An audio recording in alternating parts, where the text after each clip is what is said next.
India में कुछ brands sales नहीं बेचते हैं, वो बेचते हैं लाइफस्टाइल, और ऐसा ही एक नाम है रॉयल एनफील्ड। तो मई 2026 में रॉयल एनफील्ड की कहानी थोड़ी सी मिक्स्ड नजर आ रही है। ऊपर से ग्रोथ दिख रही है, लेकिन अंदर से इसमें काफी सारी लेयर्स हैं। सबसे पहले कोर नंबर्स देखते हैं। 350 सीसी के अंदर की जो बाइक्स 90,784 यूनिट्स इसमें सेल हुई है। 350 सीसी से ऊपर की बाइक्स 12,447 यूनिट्स की सेल हुई है।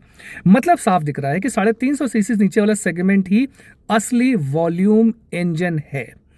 डोमेस्टिक सेल्स की बात करें तो 24% की ग्रोथ दिखी है ईयर ऑन ईयर, लेकिन ईयर ऑन ईयर एक्सपोर्ट्स 33% गिरे हैं।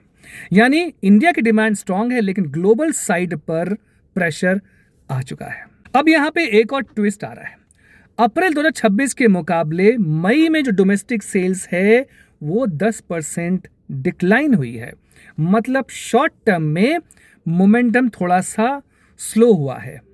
अब इससे इनसाइट्स क्या निकलती हैं कि भैया रॉयल एनफील्ड अभी भी क्लासिक 350 इकोसिस्टम पर हेविली डिपेंडेंट है, और इसके जो की कंट्रीब्यूटर्स हैं वो है रॉयल एनफील्ड क्लासिक 350, जो कि बिल्कुल इसकी रीढ़ की हड्डी है, बैकबोन है, और रॉयल एनफील्ड हंटर 350, जो कि आपकी जो यूथ है उसकी पसंद है। फिर आती बुलेट 350, जो कि एक लेगेसी है रॉयल एनफील्ड के लिए।